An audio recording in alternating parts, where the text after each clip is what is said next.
नमस्कार दोस्तों, बहुत बहुत स्वागत है आप सभी का एक बार फिर से। मैं हूं संदीप पाल। आप देखना शुरू कर चुके हैं डेली नाउ 121 और अगर आप हमारे साथ पहली बार जुड़ रहे हैं तो चैनल को लाइक, शेयर और सब्सक्राइब जरूर करें ताकि बिहार चुनाव की हर बड़ी खबर आप तक सबसे पहले पहुंचे।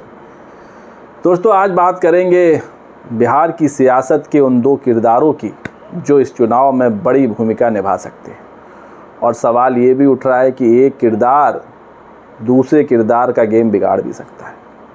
हम बात कर रहे हैं पप्पू यादव और असदुद्दीन ओवैसी की, क्योंकि अब तो ये लगभग साफ हो गया है कि असदुद्दीन ओवैसी की पार्टी महागठबंधन में शामिल होने नहीं जा रही है, क्योंकि जो रिएक्शन मिल रहा है महागठबंधन की तरफ से वो बेहद ठंडा रिएक्शन मिल रहा है।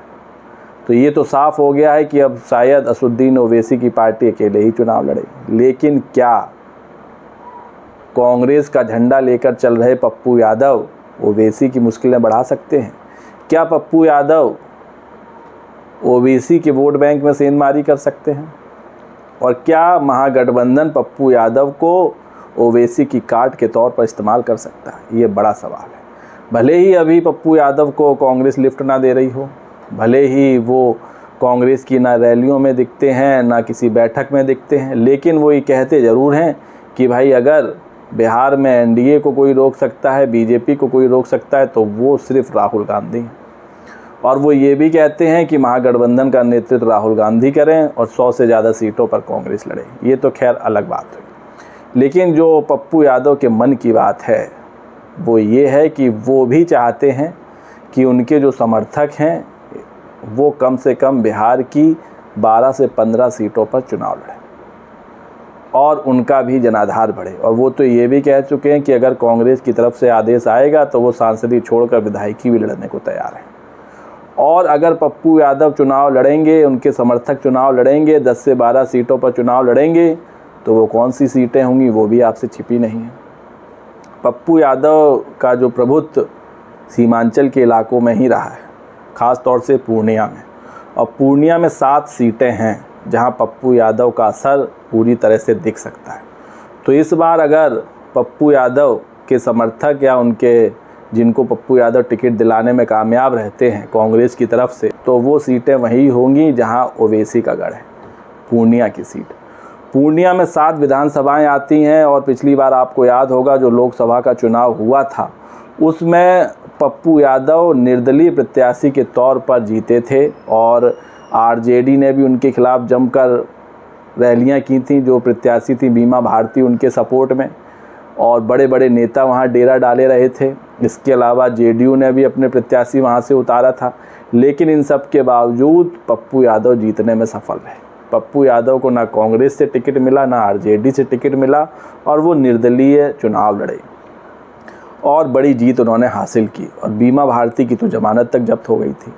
तो वो जो 7 विधानसभाएं हैं जिसमें अमौर है, बैसी है, कस्बा है, खनमखी है, रुपौली है, दमदहा है और पूर्णिया है, ये 7 सीटें हैं जहां पप्पू यादव ओवैसी का गेम बिगाड़ सकते हैं। और आपको पता है कि पूर्णिया में भी ठीक ठाक मुस्लिम आबादी है, यादव आबादी भी है।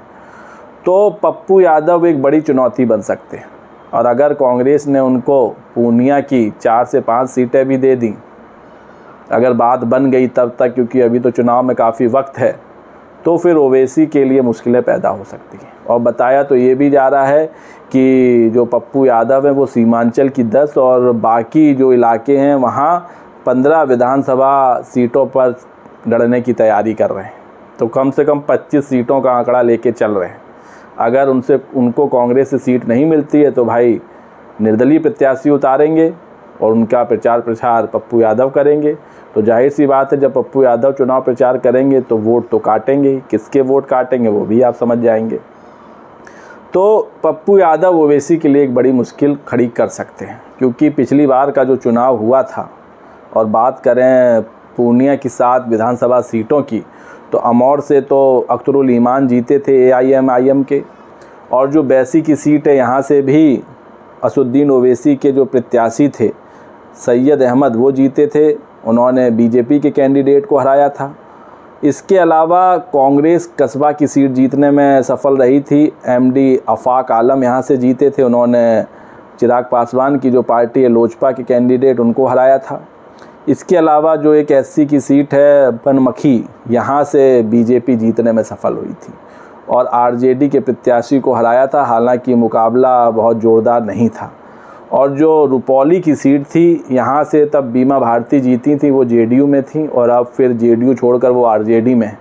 तो वो पूर्णिया की सीट भी हारी थी। उसके बाद जब रुपौली की सीट खाली हुई थी, वहाँ उपचुनाव हुआ था, तब भी बीमा भारती वहाँ से हार गई थी।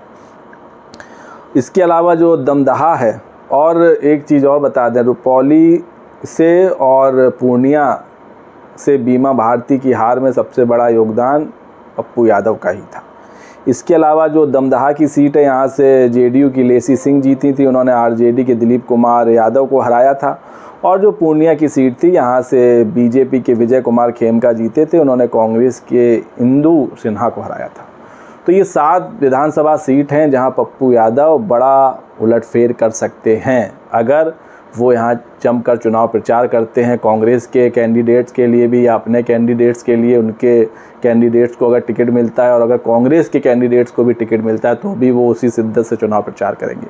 तो पप्पू यादव की छवि भी एक ऐसे नेता की है जो गरीबों के मसीहा माने जाते हैं। वो रोज़ाना कितने गरीबों से मिलते हैं, कितना दान करते हैं, कितनी सेवा करते हैं, किसी से छिपा नहीं है। तो ऐसे लोगों पर जनता का विश्वास तो रहता ही है। अगर नहीं रहता तो वो निर्दलीय तौर पर चुनाव नहीं जीत पाते, वो भी तब जब आरजेडी ने भी फुल फील्डिंग कर रखी हो, एनडीए के प्रत्याशी हैं उनकी भी फुल फील्डिंग, उसके बावजूद पप्पू यादव ने प्रचंड जीत हासिल की। तो ये जो 7 सीटें हैं, इसके अलावा सीमांचल की कुछ और सीटें हैं, वहाँ ओवैसी को पप्पू यादव टक्कर दे सकते हैं। और जो डैमेज ओवैसी के अकेले चुनाव लड़ने से महागठबंधन को होने वाला है, उसको पप्पू यादव काफ़ी हद तक रोक सकते हैं, ऐसा कहा जा रहा है और कहीं ना कहीं ये धरातल पर दिख भी रहा है। तो दोस्तों, आपको क्या लगता है, क्या वाकई पप्पू यादव ओवैसी के लिए एक बड़ा रोड़ा बन सकते हैं? क्या पप्पू यादव ओवैसी की सीटों में घटोतरी कर सकते हैं, उनके वोट बैंक में सेंधमारी कर सकते हैं? अपनी राय कमेंट्स करके ज़रूर दें और वीडियो पसंद आया हो तो चैनल को लाइक शेयर और सब्सक्राइब करना ना भूलें। तब तक के लिए नमस्कार।